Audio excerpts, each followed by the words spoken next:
ఒకప్పుడు వైసీపీకి కంచుకోటగా ఉన్న మంగళగిరిలో ఆ పార్టీ మాయమైపోయిందా? లోకేష్ చాణక్యంతో రాజధాని ప్రాంతంలో వైసీపీకి స్థానం లేకుండా చేశారా? కీలకమైన నాయకులు పార్టీని వీడి వెళ్లిపోతుంటే వైఎస్ జగన్ ఎందుకు మౌనంగా ఉంటున్నారు? మంగళగిరిలో వైసీపీని నడిపించే సమర్థుడైన నేత జగన్కు దొరకడం లేదనే ప్రచారం నిజమేనా? ఈ విషయాలన్నీ తెలియాలంటే ఈ స్టోరీ చూడాల్సిందే.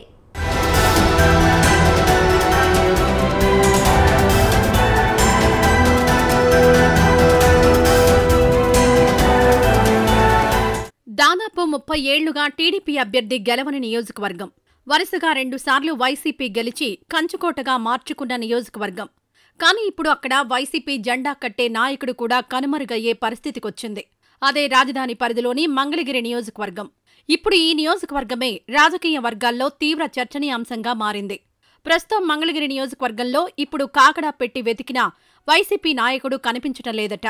వాస్తవానికి తెలుగుదేశం పార్టీకి ఏమంత పట్టులేని నియోజకవర్గం ఇది. 2019 ఎన్నికల్లో ఇక్కడి నుంచి పోటీ చేసిన నారా లోకేష్ పరాజయం పాలయ్యారు. అయితే ఓటమి తర్వాత నియోజకవర్గాన్ని వదిలిపెట్టకుండా టీడీపీని బలోపేతం చేయడమే లక్ష్యంగా లోకేష్ పనిచేశారు. ఆయన శ్రమ, కృషి ఫలించి ఇప్పుడు మంగళగిరి నియోజకవర్గం తెలుగుదేశం కంచుకోటగా మారిపోయింది.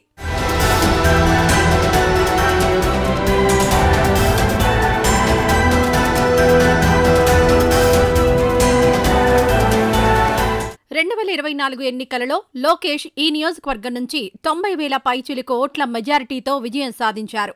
అంతవరకు నియోజకవర్గంలో మేమే రాజులం, మా మాటే శాసనం అంటూ తిరిగిన వైసీపీ నేతలు ఇప్పుడు కనిపించడమే లేదట. ఈ నియోజకవర్గంలోనే వైసీపీ అధినేత వైఎస్ జగన్ ఇల్లు కూడా ఉంది.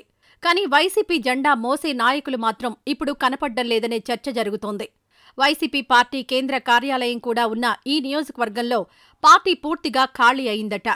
ఆ పార్టీ తరపున పనిచేయడానికి నాయకులు, కార్యకర్తలు దొరకని పరిస్థితి కనిపిస్తోంది.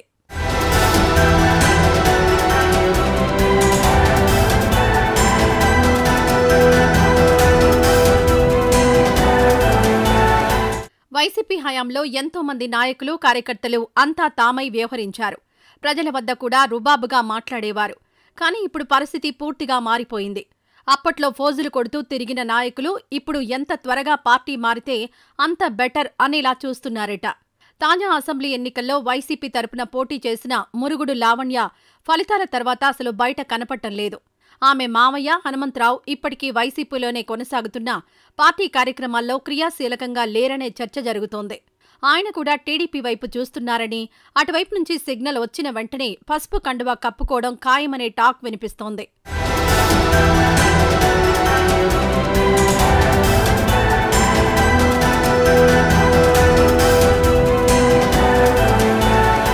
ఇక మంగళగిరి మాజీ ఎమ్మెల్యే ఆళ్ల రామకృష్ణారెడ్డి కూడా పార్టీ కార్యక్రమాలకు దూరంగా ఉంటున్నారు. ఆయన తీరు గమనిస్తే పూర్తిగా రాజకీయ సన్యాసం తీసుకున్నట్లుగానే ఉందని పరిశీలకులు విశ్లేషిస్తున్నారు. ఇక వీరు కాకుండా వైసీపీలో చెప్పుకోదగ్గ నాయకుడు ఎవరైనా ఉన్నారంటే ఆయన గంజి చిరంజీవి.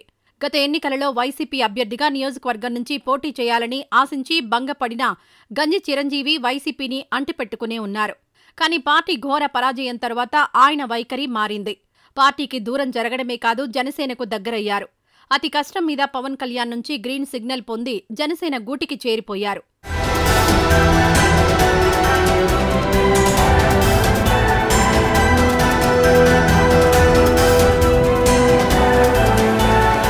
వైసీపీలో కీలక నాయకుడు పార్టీ మారడమో, సైలెంట్ అవడమో జరగడంతో ఇప్పుడు నియోజకవర్గంలో పార్టీ కార్యక్రమాలు నడిపించడం పక్కన పెట్టి కనీసం జెండా పట్టుకోవడానికి కూడా ఎవరూ ముందుకు రాని పరిస్థితి నెలకొందట. మరోవైపు మంత్రి నారా లోకేష్కు నియోజకవర్గంలో రోజురోజుకు ప్రజాదరణ పెరుగుతోంది.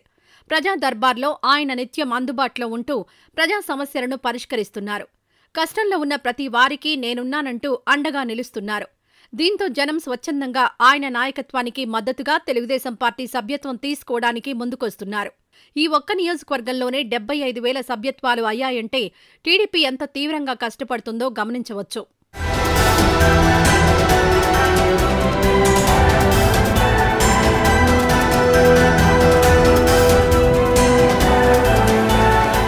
మొత్తానికి మంగళగిరిని టీడీపీకి కంచుకోటలా మార్చే పనిలో నారా లోకేష్ ఉన్నారు. అదే సమయంలో ఇక్కడి నుంచి వైసీపీ పూర్తి కనుమరుగయ్యే అవకాశాలు కనపడుతున్నాయి. వచ్చేసారి కూడా వైసీపీ ఓడిపోతే ఇక శాశ్వతంగా ఈ నియోజకవర్గంపై వైసీపీ ఆశలు వదులుకోవాల్సిందేననే చర్చ జరుగుతోంది. భవిష్యత్తులో ఈ నియోజకవర్గం మరో కుప్పంలా టీడీపీకి కంచుకోటలా మారుతుందని విశ్లేషకులు అంచనా వేస్తున్నారు.